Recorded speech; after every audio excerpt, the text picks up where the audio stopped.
feature for May. And then we're going to have Matt Gooding on, who is our research associate and a district manager for us as well, to discuss cucumber trials that he did with a customer between comparing growers with a conventional product, another liquid product, in a fish ponics, I think, system, aquaponics. So, Jim, if you want to get started, I'll say, so for those of us who are speaking, David, Jim, obviously, it's Matt, David's customer. *6 will unmute you. You can try talking, and then you'll know if we don't hear you. Press *6, and it should tell you that you're unmuted, and then you're good to go. David Prater. Good. I can hear you, David. You're all good. Okay, good. I just talked to Paul, and we tried it on our landlines, and it wasn't working too well, so we're going with the cell phones. Seems to be a better connection. Okay, very good. No problem. Okay, then Jim, you can take it away. Okay, thanks, Zach. No problem. Yeah, this is Jim Hallbeisen, and we're going to talk. I'm going to do a little bit of housekeeping here for the sales force. We're going to talk a little bit about the conference call, the educational solution, which is the replacement for the old sales letter. What we've done is eliminate the monthly sales letter and have gone to a quarterly sales letter. You did receive a sales letter in January, which was a summary of the annual meeting. Then it did list the conference calls. The next educational solution or sales letter will come out approximately the 1st of March, and that'll have various amounts of information in it. Then there will be 2 more for the year. Probably they'll come out late September, early October with the new prices for 22. And then there will probably be one in the middle of November, which will list what we're doing for the annual meeting. To just let you know, the Sawmill Creek has already said that they will not be in business this year, so that if we do have a face-to-face annual meeting, we will have to do that somewhere else. So again, we'll have to see what the circumstances are, and the decision will be made for that, and you will be notified. We'll probably give an initial notification in the October educational solution, and then give you the details in the November one. Now, as far as the conference calls are concerned, we're keeping the same number that we're using this evening. The conference calls will be changed. We will have a call in March and a call in April, but then May, June, July, and August, there will be no conference call. Our numbers were just not high enough to justify that. So we're going then with a September, October, November call. And probably that call number will be changed, but that will not be changed till during the summer. And what we will do is notify you in the Summer Growers Solution, which comes out in June. So you have to watch that to find out what the call number will be for September, October, November.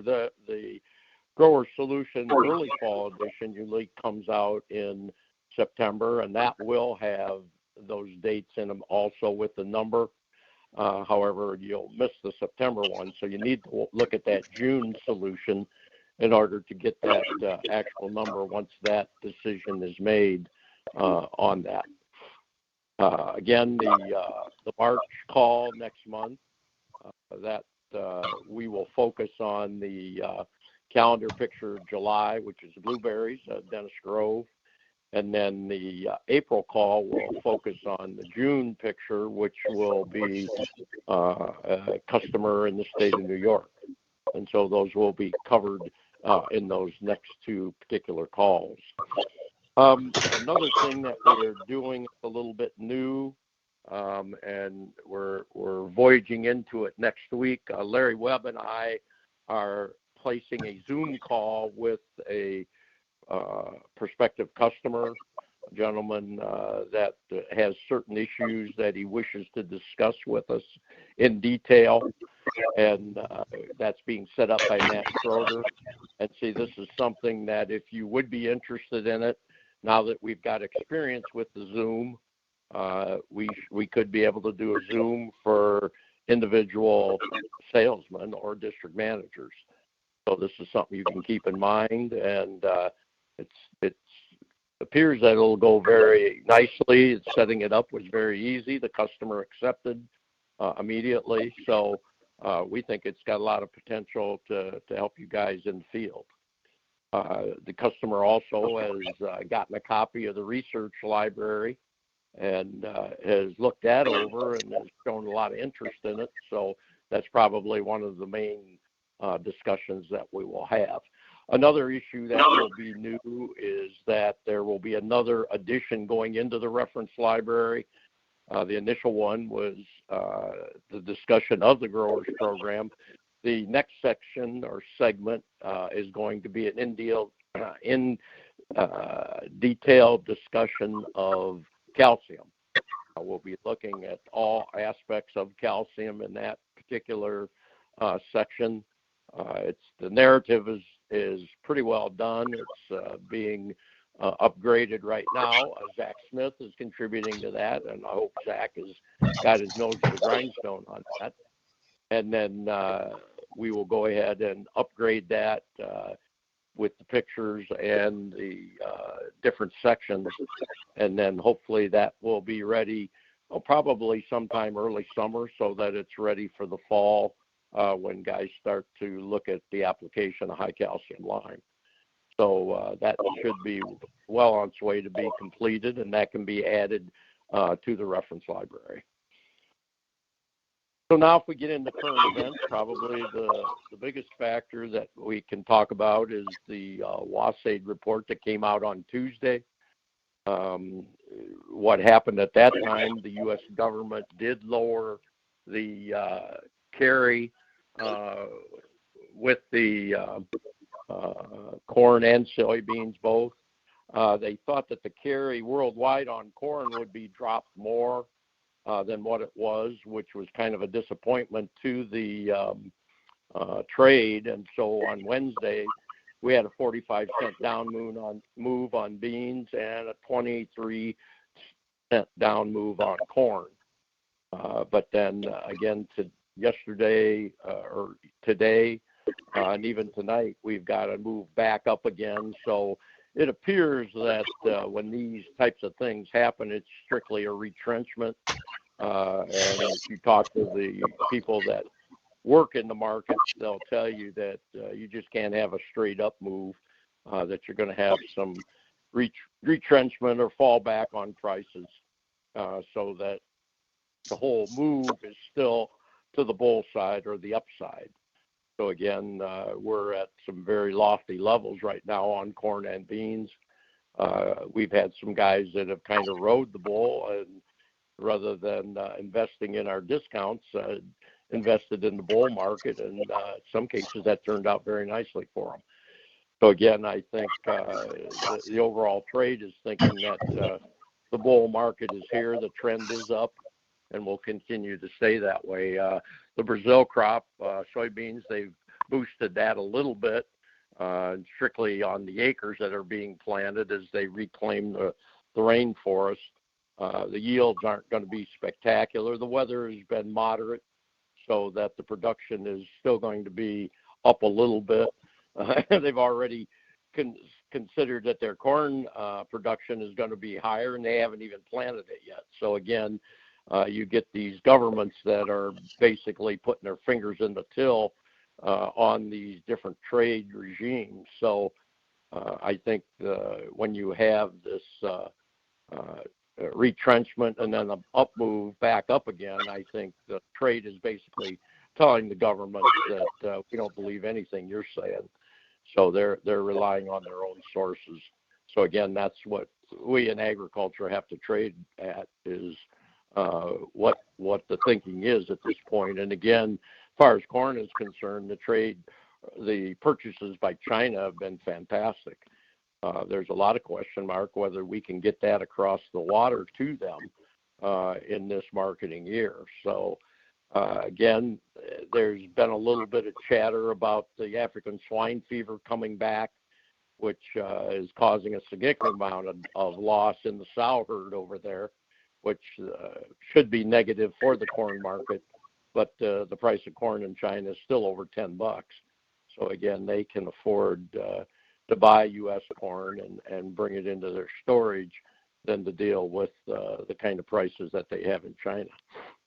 So, again, that's what we're seeing in the market. Now, the other thing that's happened with this up market is price of fertilizers taking a pretty good increase. Nitrogen, particularly the urea, 2832 side has gone up pretty significantly here in the last couple of weeks. We've also seen some movement in both potash and phosphorus. The phosphorus move has some other implications also. During the educational solution last summer, we notified you that Mosaic had petitioned the U.S. government to place countervailing duties on Moroccan phosphate. Morocco is the largest exporter of phosphorus in the world, and they claim that the Moroccan government was subsidizing the phosphorus deposits, so that was putting Mosaic, which owns most of the U.S. mines, at a competitive disadvantage. And the U.S. Commerce Department did rule with Mosaic, and then there will be another hearing on it. And if, again, it appears they are subsidizing their phosphorus, there will be a countervailing duty placed on phosphorus, which will elevate the price of phosphorus. And whether we'll see that this year or not, well, we are seeing a certain amount of that. Whether it's related to that or just the up move in crop prices is moving it up, that's all up for debate. And what the speculators are saying right now is the dry fall, there was a lot of fertilizer applied. Guys with the up move in the market had purchased fertilizer early. So the effective fertilizer prices are only going to get the people that are late to the table for 21, but they're thinking that 22 definitely will see an increase. However, if we see the market price start to back down a little bit, they won't be quite as emboldened to move it up. You know, back in 08 and 09, when the price of corn ran from the ethanol market, the fertilizer suppliers thought they were going to pretty well stick it to the farmer at that time, and the farmer just resisted. So even though the prices shot to the moon, guys just didn't buy. So again, we'll see a certain amount of that happening now, and then the suppliers will kind of decide, what they're going to do with that price. Another quick issue that I'd like to talk a little bit with the new growers solution that'll be coming out, the spring edition, which will probably go out here in another week to 10 days. The lead article on that is something that was done by the research group. A couple of years ago, we actually germinated some wheat seed and then exposed the wheat seed to different fertilizers. One was growers and one was 1034O. And in that particular picture, the roots flooded to the grower side, and even the sprouts tended to run that way also. We had a lot of requests to compare that to El Cheapo fertilizers. So the research group went ahead and did that. And so in the spring edition, you're going to see basically the same scenario, only instead of 1034O, you're going to see a 9189. However, the results are basically the same. One thing that we did get a little blowback on is some guys were saying, well, that doesn't prove anything because when the seed germs, the roots will always go to the true north, and you had the growers on the true north. So the research group double-blinded it and did it on both sides, and the result was the same. So the people that say they go to the true north, they had a little bit of difference of opinion on that because it went the opposite way. So again, we think it's the purity and the balance that allows the plant to select the grower's material, which we think is absolutely paramount, both for the plant and the biological life. You know, the microbes in the soil botanically are small plants, so their effect on the purity and the balance is very similar to the plant. So we think that that's a good way to stabilize the growers too. If you in-furrow it, or even if you put it, spray it on the surface or put it in a stream, the biological is going to consume it very quickly. And see, once it's into the biological protoplasm, into the tissue, you pretty well have it stuck to the soil, because the sugar secretions that come from the microbes as they consume it sticks them to the soil. So if you have rainfall, the biological doesn't move. There's probably some movement, but very, very minimal compared to inorganic materials like fertilizer. So that's the best way to stabilize it. So as soon as you in-row or put the growers on, the biological stabilizes it so it doesn't get away from you and get out into the environment. And see, that's very helpful for usage, and the efficiency goes up quite significantly. And in the spring solution, we got a nice article in there that Zach Smith wrote. We've devised a couple sheets to calculate fertilizer prices per acre of your current program, if it's not a grower's program, compare it to a grower's program, and then also we calculate the availabilities of those different fertilizer materials. Those numbers are calculated from data that was published by an environmental concern with the assistance of 5 PhDs from various universities. And through that sheet, we're able to make those calculations and show you how the grower's program is competitive cost-wise, plus availability-wise. The establishment says that dinky amount of fertilizer can't grow a crop. Well, when you look at the availability, it's very, very competitive.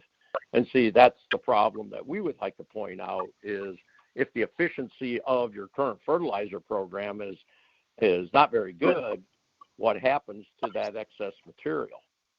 We feel that if it has enough toxicity in it, the biological does not trap it or utilize it quick enough to stabilize it, and that basically gets lost into the environment. So the thing that we'd like farmers to think about is, if you're not utilizing what you're putting on, what's happening to it? And see, we think that eventually will be a problem. That will be addressed by society.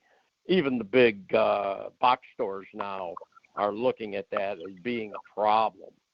And they're even saying that that's part of the cover crop phenomena, trying to stabilize or get this nutrient cycling to happen.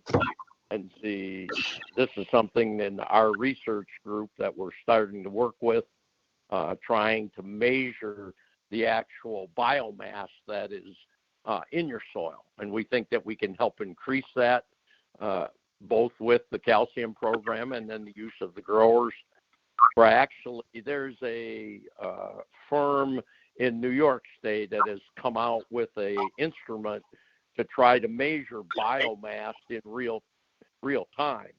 In other words, you can go right to the field with this testing method and test the biomass that is there, and they believe that they're pretty well isolating the key bacteria and the key fungus that works in the soil to cycle the nutrients and feed the plants. The woman that's devised this has done work in the human medicine area back in the 90s, and now she's basically gotten into the soil arena also.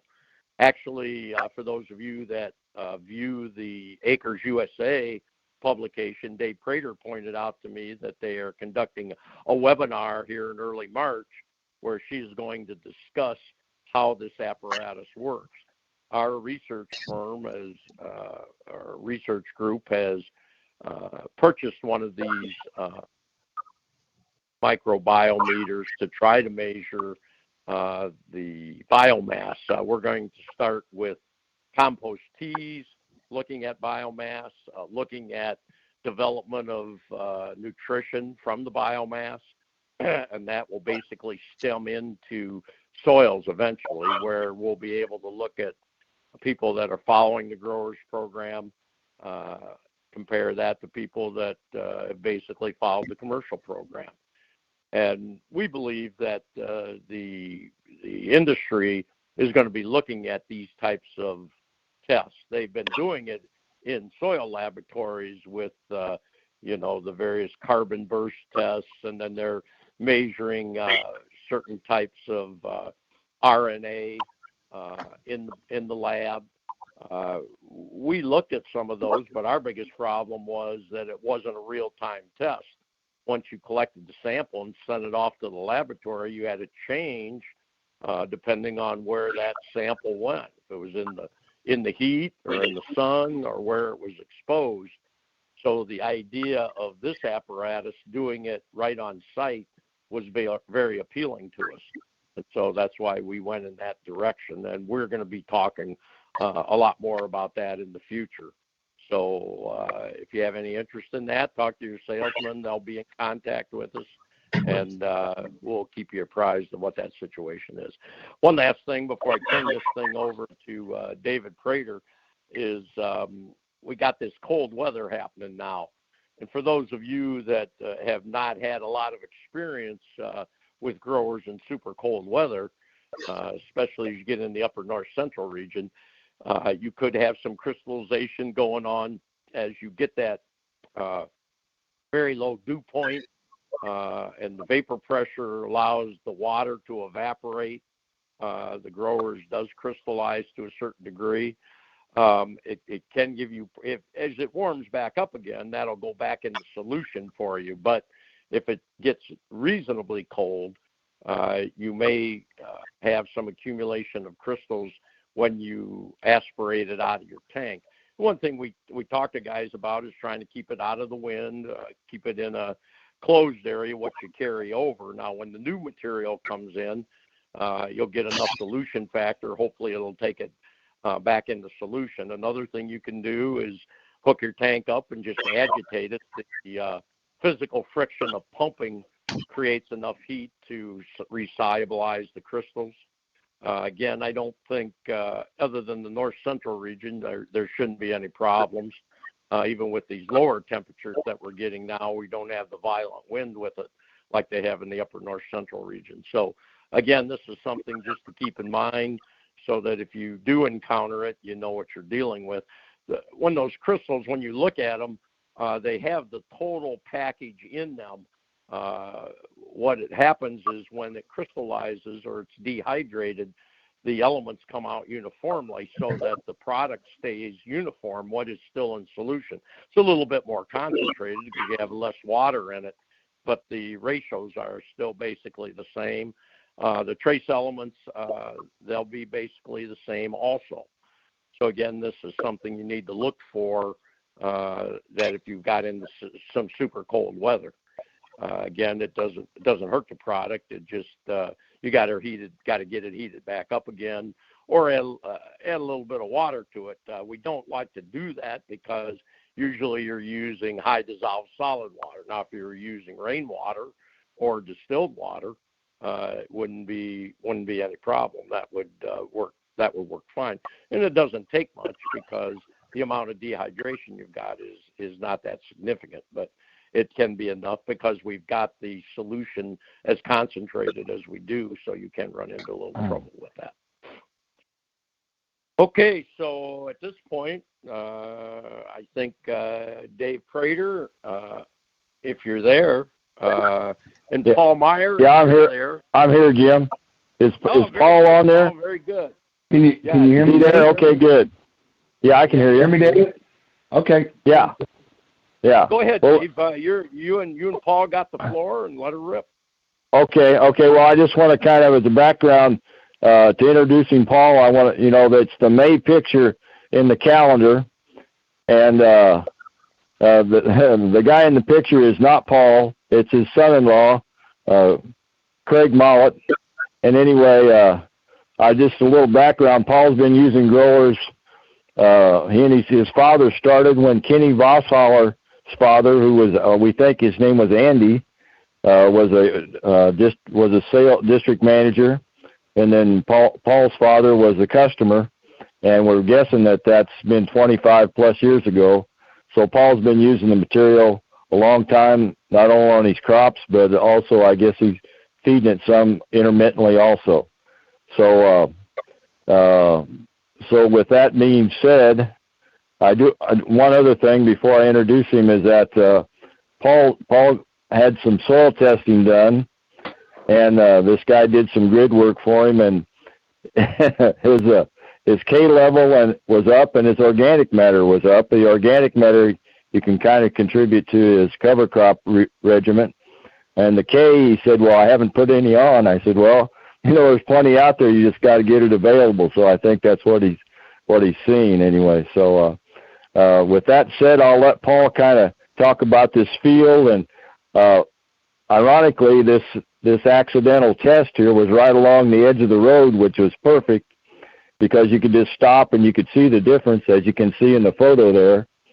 And it was a 12-row test, so you could walk right out and take a close look at it. So having said that, I'll let Paul talk about the nitrogen, manure, and whatever else he wants to mention. So go ahead, Paul. Okay, David, thank you.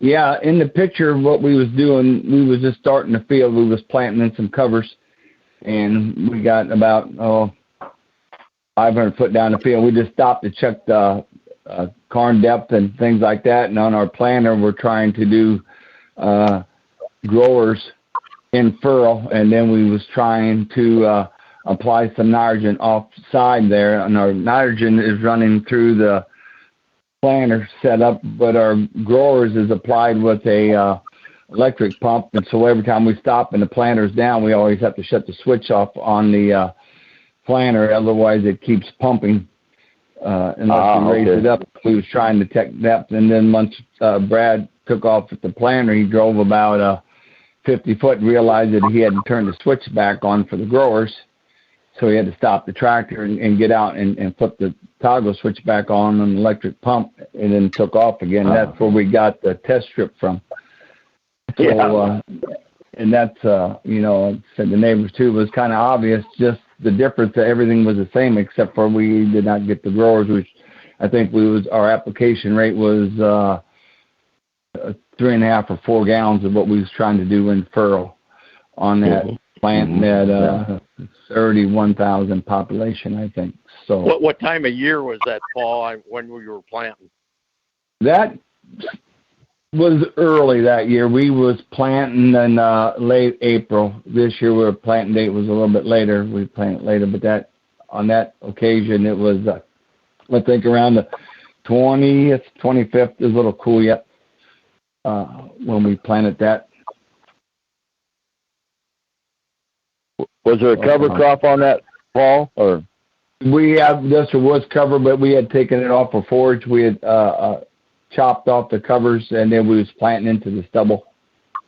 We put the covers out, but we take most of the covers off every year, and then either we chop it for cow feed, or if it gets a little bit on the riper side. That particular crop was a ryegrass or cereal rye in that field. We had took off cereal rye, and we was planting into the stubble of cereal rye that we had chopped off. Hey, one thing we got to do, guys, is, Paul, you need to tell everybody, where you're farming at, and kind of the history of your farm, and what kind of operation you got. Okay, we're located in southern Illinois, south central Illinois, about center of the state. We're about 60 miles straight east of St. Louis, south of 70. We are a dairy farm. We milk about 200 dairy cows. I said we've been using the growers for quite a while. We keep learning, I guess, every year, changing. First started out years ago, Dad, we had a Mr. sprayer, and then we moved into a high boy sprayer. At first we was using we couldn't get the rate down, so most time we was applying 2 gallons of growers and about 4 to 5 gallons of water. It seemed like we had a little failure when we started going that way, not noticing what was going on. And I think that's when we realized it was a water problem. Now we redid the sprayer. We put smaller tips on. Now we went back to spraying the growers at a 2-gallon rate, just without adding any water to it at all. We've been doing that now for the last 2 years. Like I said, we haven't used any commercial fertilizer probably in the last 8 to 10 years. We're trying to get most of our nutrients either through the either foliar with the growers or in the row, and then also we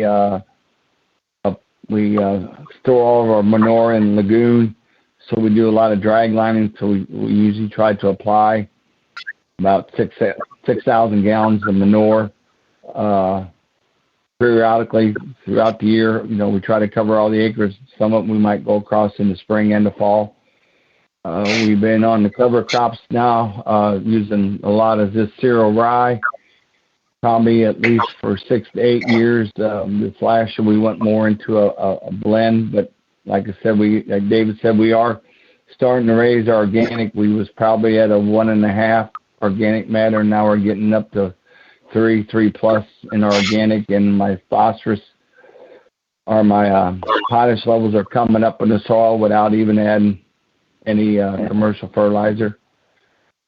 That's kind Paul, talk a little bit about your idea about feeding the cover crops as your way to replace, you know, your forage with the cover crop forage.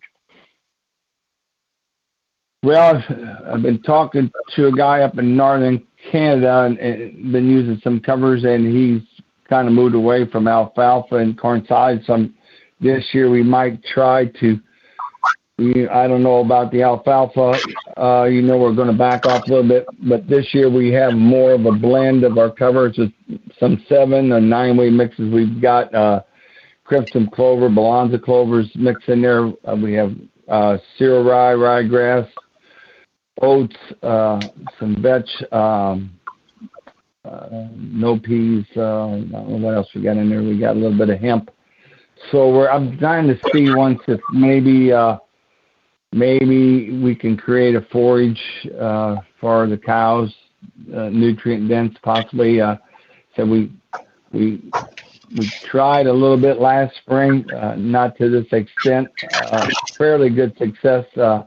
Timing is always tricky to get the forage made right. Try to store it in uprights, which is a little more challenging. But that's a goal we're trying to work to this year.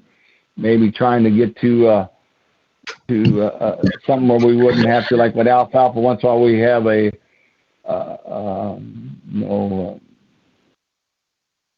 it's just a little harder to keep the stands in the wet conditions, or if we have leaf hoppers or insects, armyworm, maybe I can get away from having to use any chemicals. As my end game is trying to get away from as much, not to have to do so much spraying of pesticides or herbicides.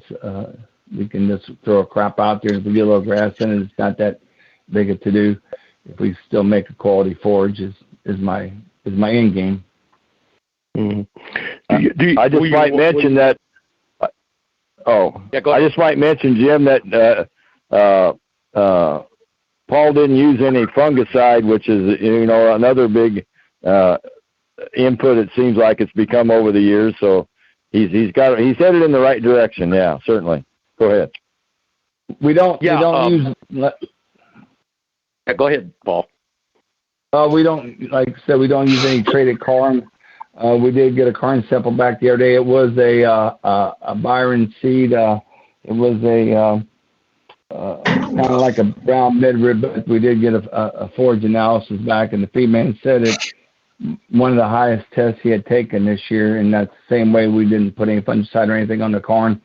There was no commercial fertilizer. We did, I think we did have, it was followed behind some cereal rye. We applied 4 gallons of growers about 150 units of N, and also 140 feet I think we had on that crop, 2 gallons right before tassel was when I could still drive through it with the sprayer on that corn, but tested real good for us this winter. Do you think if you get to where you want to be with the cover crop, is that gonna? I mean, are you going to walk away from corn silage, or you will hold the corn silage in there and just replace your forage with the cover crops? I don't know yet. I know what that guy was telling me up there, but I don't know in my area. I think he's got canola and stuff like that, so I think I'm still going to need some kind of grain source. You know, I'm thinking about maybe trying to do like maybe a barley or something like that, something where I could put out without having to have to, use a chemical. I don't know if I could get by with that, if I could seed the barley in the fall and take it in the spring and then come back with a cover crop, if I could get my starch level out of that, or maybe supplement some of it, maybe along with some corn silage or some snap leach possibly, looking at maybe an option like that. How are you establishing your cover crops, Paul? I mean, are you drilling them in, or are you flying them on, or what are you doing? I'm drilling them. Every year, I probably for about 3 years, I did always try to fly on just a small amount. They'd have the helicopter in the area doing some fields, and we maybe do a 40 here or there. And it just seemed like I could never get a stand with that. They couldn't get the corners, or the field would be spotty. And then, then if we didn't have a good stand, then all of a sudden the water hemp or the weeds would come through those areas. So then I would have to come back to, it's hard to get commercial sprayer to come in there and this spot spray that field. So most time I wound up spraying the whole field again. So I went back to using my John Deere drill, and right now we're putting the small seed up in the seed box like we would put the alfalfa seed, and we're putting the larger seeds in the big box and putting them down a little deeper, and then we're trying to we're devising maybe a way that we can put the small seed where it drops right in front of the press wheel, so we can get a little soil contact and get it through the residue or whatever's out there in the field, and we're still tweaking on that. And then I think I'm thinking about when David and those guys were out here, we had a little meeting in the shop. When was that, David? Back in January, December, and I'm kind of thinking about trying to add tanks onto the drills and trying to maybe add a little bit of growers when we seed the covers, just to try to get them kick-started to get that growth there. Maybe get them to come out of the gate, to get that that root mass and stuff, to try and get it faster before winter sets in or whatever. Yeah. No, that early application is, a run hog is always a run hog. If you can get that seed clicking along right away, that can be a big benefit to you. I think you're thinking right there. Yeah, and that's why I said we get into a little bit of a dry spell, or if the seed just can't quite get out of the gate there. So like getting that seed to soil contact, and then and then getting that root to take off. And like I said, then we get it down there a little bit, and we can catch that moisture down there. But if we just lay it there on top, and if we don't get a timely rain, then we get too late September, and then we just we spend that money on that small seed, and then it winters out. Right. Another thing I'd like you to just discuss a little bit, Paul, is the robots you've got, how you got going on that, and what do you think of them at this point? Well, we're 10 years into the robots. We put them in 2010, in the winter of 2010. So, working well for us. Like I said, tonight you can sit in the house here, and we're still milking cows while the snow's blowing out there. Like I said, like we talked today, my biggest problem is support once in a while, when I get the local guys here, and they always drag me back down the wrong path once in a while. Like the last meeting we just had, like with David the other day, I learned it again. We had lick barrels in there forever for the cows, and then we always noticed some cows in the herd would be loose, and most of the cows would be doing good. And come to find that if I had it in there, I should cut it with some water, 50-50, because they would lick too much off the lick barrel if it would be straight. And after 20 years of doing it, realized that I was kind of missing the ball there a little bit, on letting the cows free choice it. And that was one of my problems all along here. I couldn't figure out why we would always have these cows turn loose, and I kept thinking we had feed issues, overfeeding protein or starch level, or hooking the feed man, and he would always blame it on my concept and try to force me to take out some of the lime or the growers, and then I would go down a different path again. Yeah, I think that the deal with the salt, that's another thing I would investigate, because some of our other guys have seen that in the past, that they're trying to pick up the sodium out of the growers, and you get that free choice loose salt out there. If they need to pick it up there, then they'll back off that lick wheel for you. So, and plus with you getting it in the TMR, that's going to satisfy some of that need. But the ones that we're over consuming, I'd venture to say that's a sodium issue. So you're just going to have to tinker with that and see how that works. Yeah, we see quite a bit of change. I said, since we took the lick barrels, we just let them run dry, and I said we put the 2 ounces into the TMR, and I'm starting to notice now a lot more consistency in manure, and and even in the dry cows, I just, those cows that, once in a while we thought might be a little winter dysentery or moldy feed, and all of a sudden things are starting to look a lot more consistent. So, like you said, I think it's just a little bit of a learning curve again here that we're trying to go through, and I think we're starting to get a handle on it again now. I'm working with a little bit of a different feed man now, and he's a little more understanding. And I said we just only been with him now for going on 2 weeks, so we haven't done a lot of feed changing yet. But he's trying to wrap his head around the covers and the growers program, and if he can help me get my my vitamins and my starch levels and stuff. Are you still there? Hello? Hello? Yeah, hello? No, I lost you. No, we're here. Hello? David? Maybe we lost. Yeah, you can still hear me, right? Yeah. Jim? No, we can still hear you. Okay. Yeah. So I said, I think I think I got a guy now I can kind of, wrap his head around what we're trying to do here, and you get a conversation every day. So hopefully I can I said I'm pretty confident what I do in the field. I just got to get a couple more things figured out in the barn here yet. Sure. Okay, very good. Hey, really appreciate it, Paul. Then, like I told you this afternoon or this morning, you get to where you want to discuss some of the things with some of the guys that are writing rations for us. You certainly can do that. They can give you some ideas, that you can run by your feed guy. And, the question on the overconsumption out of the lick wheel, I'm sure they've got some ideas on that also. So we'll basically make that happen for you and see if those guys can give you some ideas, because they've been down the road and done a lot of these things already. So yeah, that sounds good. Can you hear me? Can you hear me now? It kicked out on me, my line. Okay, good, good. You're there.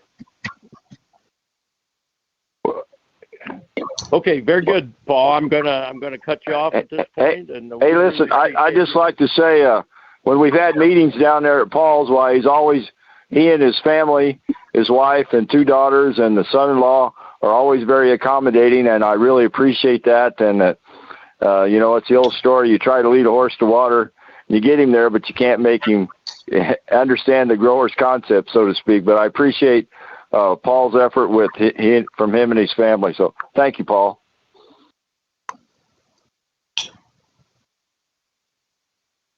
Hello? Okay, Matt Gooding, are you there, Matt? Here. Right here, Jim. Yeah. Okay, we got you now. So, hey, Matt, if you want to go ahead and discuss the actual February picture and, basically how the concept got put together and what you were doing, and then some of the data that you reamed out of that also, which is not shown in the picture, but eventually that will appear in the grower's solution. So if you want to go ahead and comment on it, that'd be excellent. Well, this is a. I wish I would have had a better picture. Didn't realize it was going to turn out quite like that. But basically, what do we try to do here? The whole team does is we try to come up with different ways of showing kind of the same point. You'll see a lot of companies will wave one sort of result out here, and they'll go with that. And we want to be able to do things in that. We can show it maybe from a test point of view, from a visual point of view, from a chemistry point of view, or just maybe like the seeds make a choice type thing. Let the plants or animals show us, and we try to derive experiments just to highlight that and let guys see that, discuss that, and have an aha moment. And this particular one was from a hydroponic operation that uses fish. Basically, it was in a lettuce operation, whereas the fish influent goes through a converter that converts the urea into a nitrate, and all that is just think of it as a water compost pile. All it is a pile of netting and a tank of water, and then that effluent flows under lettuce, and it is able to support lettuce growth and due to the fish's constant steadiness of presentation of nutrition, that you're able to grow lettuce, and therefore the grower really only has to worry about overcoming primarily the physical issues or the climate issues of poor sunlight or excess moisture. Other than that, everything is controlled. So he also, in this particular case, was growing tomatoes and cucumbers, and he wanted to experiment with growers in them. And I said, I don't really know what I want to tell you in terms of how much growers to put in this. And I said, why don't you at first just do a commercial hydroponic operation, fertilizer, and just go with what their recommendations are. Well, he hauled around, and he kind of pushed back and said, well, I'll just buy the injectors and we'll just split everything and we'll do one side growers and one side the other. And I said, that'd be great. I said, I know we can figure out how much growers to use, but to just start it all out there, didn't want to do it. And I said, it's great to always have a contrast. So there you go. I mean, now we have a direct, it's one of the few studies you can do, in a greenhouse that this thing, has the same source water, same injectors, same injection rates. The only difference we're putting in is growers over here and a pretty comprehensive fertilizer on the other side. NPK, different types of iron, and frankly, at a considerable higher amount and cost of what we was using at growers. So the other thing, since the main thing was tomatoes, he had also put in a few cucumber plants. And the neat thing is 35 years ago when I first started out learning a lot of interactive chemistry in the greenhouse, one of my first crops was cucumbers. And on growers, they just went wild. In fact, we lost so much money. The crop was so big, and we weren't geared up for the marketing end of the deluge we got. It was crazy. And so, we know that any vine crop, if you want the sweetest spot where growers fits, it's in a vine crop, and pretty much all of them. It's just you really don't need a whole lot of anything else if you can zero in on that and have the patience, because it's amazing. So we had a few cucumber plants in that too, and so we're cruising along. Tomatoes are looking good, very typical. The hydroponic mixed tomatoes would look better, but not necessarily produce as much or as good a fruit. I mean, visually in there, you could pick out which side the growers won. Smaller, more compact plants. The spacing between the fruit sets was shorter. And but I mean, the hydroponic side or the conventional hydroponic sides were, they were grand-looking plants. Cucumbers, not a lot of difference. So what I did is I had the grower pull some cucumber plants for us, and I said, or cucumbers, and I said, let's run these. I'll dry them out. We'll follow it through, and we'll actually do a nutrition test on the cucumbers themselves after drying. And the calendar picture is just that drying part. We had multiple trays there, and I would just divide the trays and put one side would be growers, and the other side was this hydroponic mix of fertilizers, and we would dry them down to be sent into the lab for tests. Now, the whole thing about these tests, and I'll just summarize them because I'll tell you, gentlemen, there is just so much information that came out of this that, Jim's on me to write an article for the solution, and I drag my feet because I don't know where to begin because it'd be too long. If you take up 4 pages, I could easily take up all 4 pages. So I struggle with it, as I will even now. But the gist of the matter is when we sent these in for the lab tests, everything that I've ever seen and ever accumulated in bits and pieces kind of culminated in this, and in that, a lot of things are validated. All the pieces and the puzzles, and it put a lot of extra pieces in place to see the bigger picture. The reality of it is in essence, we lost a lot of the, in terms of the amount of what was in the cucumber, at least the first test that we did. We lost in the crude protein and the calcium. Phosphate was a little less. The potassium was a little less. Then when we got in the trace elements, all of them were more. And that was really interesting because, see, we did 2 tests. We did them a month apart, and we did one with just a little more growers added as we realized we didn't have quite enough in, even though we were using 2.5 times less than the hydroponic amounts. So we cranked it up to almost 2 times less. Didn't take much to do the visual positive things we wanted to see. And so then we run a second test off of that. Same thing happened again. Primarily, we lost the crude protein, but then all of a sudden the phosphates and the potassiums became almost the same, with very little addition of growers. And the trace elements again flew up. Now, here's the thing: despite these trace elements, seen it time and time again when you do tests on the final product, you see that the trace elements wherever growers is higher in this stuff. In other words, the end product and the actual fruit. We see it in grains, we've seen it in wheat, we've seen it in oats, we've seen it in all sorts of things over the years. Not uncommon. Tomatoes, apples. The bottom line is even when we were slightly under-fertilized with growers in the first test, we won the Brix reading significantly.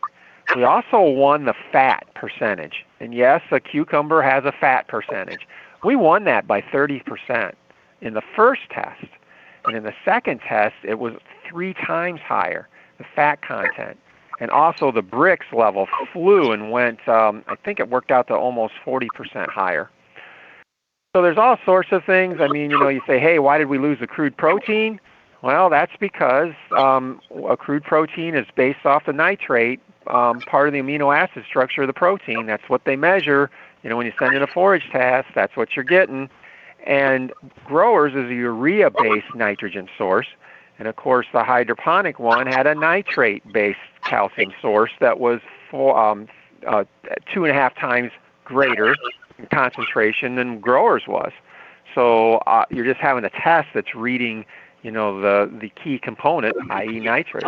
And so that's why we lose that. And you can go down through all these and explain, why we lost, but yet we win both in quality and yield and Brix and fat. And very interesting. And in trace elements. Trace elements are your weight, and that's one of the reasons that picture, shows the difference in the shrinkages of the cucumbers. And again, those were picked by the grower, off of each one there, and there was no significant difference in diameter or the height or the, plants looked basically the same. But I knew when they dried like that, I knew something was up, and it was something pretty special. So it didn't surprise me a whole lot. The other thing too, and I'll wrap it up here, is just that we also took pictures under a microscope of the actual cucumber sap. We would squeeze it through a Brix reader, and we would read the Brix, and we knew, we could see it before we even sent it in, that the grower side was significantly higher in Brix. But we also put it under a microscope and took pictures of it. And so you can actually see the nutrient density, the extra sugars, maybe the trace elements, I don't know. I mean, I'm not versed enough to know exactly what we're looking at, but you can see there's certainly more of it in the grower side than versus these hydroponics. And again, you have to understand, we're running a TDS 2.5 times more with the hydroponic version than growers. So what that basically means is basically growers is just the density, the nutritional density in a gallon, and its ability to carry plants, and is just so much higher than anything I've ever seen. I just have not found anything that from a chemistry or nutrient density aspect matches growers. Of course, in some circles, and that's not always so anymore either, growers is a more expensive per gallon product, but the reality of it is in use, it is not. And that's the hardest thing for salesmen to be able to explain to people to overcome, and that's why we keep doing all these different tests to be able to kind of get that point across. More and more the salesmen have tools and things to show people and to reinforce customers to have to understand that, hey, a little goes a long way. And again, this test and all the related aspects to it, boy, it went a long way to reinforcing all that. So I see we're near 10 o'clock, so I'm done. I'll turn it back to Zach Smith, I think. Yeah, thank you very much, Matt. That was great. As well, thank you to David and to Paul and to Jim. So our next conference call, the March one, is going to be on March 11th, exactly 28 days from now. Same day as this month. And we'll be going over some more research in that, as well as covering, as Jim said, the June picture, which is of or covered by Grove.